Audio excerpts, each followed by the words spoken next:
میں کیا رول ہوگا, ریاست پاکستان کو کیا رول کرنا چاہیے, اور خطے میں کس طرح لوگوں سے ہمیں تعلقات رکھنے چاہیے, حکومت کو کیا اقدامات کرنے چاہیے. میں سمجھتا ہوں کہ صدر پاکستان کو جو مطلب جو خطاب جس طرح سمجھا جا رہا تھا کہ خطاب ہونا چاہیے, اس لیول کا خطاب نہیں تھا. یہ ایسے ہی ہے بڑا شور شرابہ ہوا صدر پاکستان کا مشترکہ اجلاس میں اپوزیشن کا کردار تھا. دیکھیں میں آپ کو مجھے اگر آپ اجازت دیں پہلے تھوڑی سی گفتگو سننے جو صدر پاکستان نے معیشت کے حوالے سے کی ہے, کیونکہ میرے خیال میں ہمارے ایجنڈے پر یہ پرائرٹی ہے اور اوورال حکومت کو بھی کرنی چاہیے کہ عوام کے جو بڑا مسئلہ ہے اس ملک کا, عوام کے لیے بھی وہ معاشی صورتحال ہے. تو کیا کہہ رہے ہیں صدر پاکستان معاشی صورتحال کے حوالے سے, سنائیے گا پروڈیوسر صاحب. معزز حاضرین, سب سے پہلے معیشت پر گفتگو ہو جائے. اور آپ جانتے ہیں کہ کورونا کے منفی اثرات کی سبب دنیا کی تمام معیشتیں سکڑنے لگیں, مگر اللہ تعالیٰ کے فضل و کرم سے اور حکومت کی اچھی پالیسیوں کی بدولت پاکستان کی معاشی کارکردگی دیگر ممالک کے مقابلے میں بہت بہتر رہی, اور پاکستانی معیشت کی شرح نمو 3.94% رہی. جی آپ نے گفتگو سنی, سجاد ترین صاحب آپ نے سنی. صدر پاکستان کہہ رہے ہیں کہ ہماری معاشی صورتحال تو بہت اچھی ہے, دنیا کے مختلف ممالک میں کورونا کی وجہ سے معیشتیں سکڑی ہیں اور ہم بہتری کی جانب گامزن ہیں. وزیر اعظم جو بات کرتے ہیں وہی آج ریپیٹ. دیکھیں میں آپ کو عرض کروں کہ کسی بھی غریب آدمی کو نا, جناب صدر کی خدمت میں عرض کرنا چاہتا ہوں کہ کسی بھی غریب آدمی کو اس سے کوئی غرض نہیں کہ ہماری معیشت کے فگرز کیا ہیں, ہماری معیشت کے اشارے کیا ہیں, یا انٹرنیشنل جو مانیٹرنگ کے ادارے ہیں وہ ہمارے بارے میں کیا رائے رکھتے ہیں یا ہمیں کتنا اچھا کہہ رہے ہیں. ہر آدمی جو غریب آدمی ہے اس کے لیے معیشت اس وقت اچھی ہوتی ہے ملکی جب اس کے گھر روٹی ہو, اس کو کھانا سستا ملے اور اس کو 3 ٹائم کا کھانا جو ہے وہ پورا ملے, اور اس کو روزگار ملے, اس کا گھر چلے, اس کو صحت کی سہولیات ملیں, اور اس کے بچے مفت تعلیم حاصل کر سکیں. میں یہ سمجھتا ہوں کہ یہ ایسی کوئی بات نہ صدر پاکستان نے اپنے خطاب میں کہی ہے. فگرز انہوں نے وہ بتائی ہیں جو پہلے شوکت ترین صاحب بتاتے رہے ہیں, یہ باقی ان کے جو ایڈوائزر ہیں وہ بتاتے رہتے ہیں, لیکن جو آزاد ماہر معیشت ہیں وہ بتاتے رہتے ہیں کہ معیشت کس طرح گر رہی ہے اور آنے والے سالوں میں کس طرح گرے گی. اور جب ہم IMF میں کے پاس اگلے مہینے ہم نے جانا ہے اور اس کے بعد ابھی سے بجلی کی قیمتیں اور باقی ریٹ بڑھ گئے ہیں, تو میں سمجھتا ہوں کہ صدر پاکستان کا خطاب تو ایسا ہونا چاہیے تھا جس سے وہ پوری قوم کو متحد کرتے, اپنی ایک ویژن اپنا دیتے, اور وہ اپوزیشن کو بھی ایک ویژن دیتے کہ جناب یہ ملک کی خاطر, قوم کی خاطر آپ اکٹھے ہوں. انہوں نے وہی اعداد و شمار جو حکومتی وزراء گائے بگائے دیتے رہتے ہیں, جو چیزیں کہتے رہتے ہیں, انہوں نے اسی طرح سے انداز میں بات کی. وہ ریاست پاکستان کے سربراہ ہیں, وہ ساری پارٹیوں کے صدر ہیں, وہ پورے پاکستان کے صدر ہیں, اور جس قسم کے ان سے توقع کی جا رہی تھی. اور پھر آپ کو پتہ ہے یہ چوتھا پارلیمانی سال ہے, اس چوتھے پارلیمانی سال میں اس کے بعد تو اس کے آخر اس سال کے لاسٹ میں آپ دیکھیے گا انتخابی کمپین شروع ہو جائے گی, لوگ باہر نکل آئیں گے سڑکوں پر اور کمپین شروع کر دیں گے. اور یہ تو اس حوالے سے کو بتانا چاہیے تھا, لیکن میں یہ سمجھتا ہوں کہ حکومتی کارکردگی جو ہے وہ وہی صدر پاکستان نے بتائی ہے جو وزیر اعظم پاکستان بتاتے رہے ہیں یا وزراء بتاتے رہے ہیں. اس میں انہوں نے اپنا کوئی ویژن شامل نہیں کیا, حالانکہ وہ بہت ذہین آدمی ہیں, بہت اچھی باتیں کر سکتے تھے, لیکن معلوم نہیں کیوں انہوں نے مثلا وہ لکھی ہوئی تقریر پڑھ دی. اچھا, یہ لکھی ہوئی تقریر بھی کی ہے. اپوزیشن کا جو کردار رہا ہے, میرا یہ اس پہ سوال ہے. آج ظاہر ہے صدر پاکستان خطاب کر رہے تھے, مشترکہ اجلاس تھا, اتنا شور شرابہ نارمل تو چلیں اجلاسوں میں ہوتا ہے, یہ ایک بڑا اہم اجلاس ہوتا ہے, اس میں جو صورتحال بنی ہے یہ ایک بڑا اہم سوال ہے, اس پہ میں آپ کا ضرور تبصرہ چاہوں گا. ناظرین جہاں پہ وقت تو ایک بریک کا, ہمارے ساتھ رہیے گا.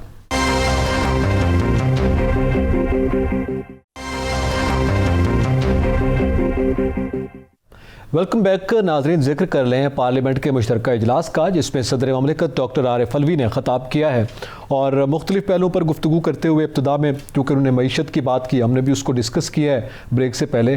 اب ذرا بات کرتے ہیں, انہوں نے الیکٹرانک ووٹنگ مشین جو اس وقت اپوزیشن اور حکومتی جماعت کے درمیان ایک بڑا معاملہ بنا ہوا ہے, اور ظاہر ہے اس کا تعلق عوام کے ساتھ بھی ہے, شفاف انتخابات بڑا اہم مرحلہ ہوتا ہے, اس پہ انہوں نے گفتگو کی ہے. کیا کامنٹ کیا ہے صدر مملکت نے EVM کے حوالے سے اور کیا مشورہ دیا ہے, آئیے ذرا سنتے ہیں. پاکستان میں جمہوریت کے فروغ کے بارے میں 2-3 باتیں میں کر دوں کہ انتخابات کی شفافیت ہونی چاہیے, انتخابی اصلاحات کی ضرورت ہے, مگر اس طرح سے نہیں ہوں گی جس طرح سے یہاں شور شرابے کی محفل چلتی رہتی ہے.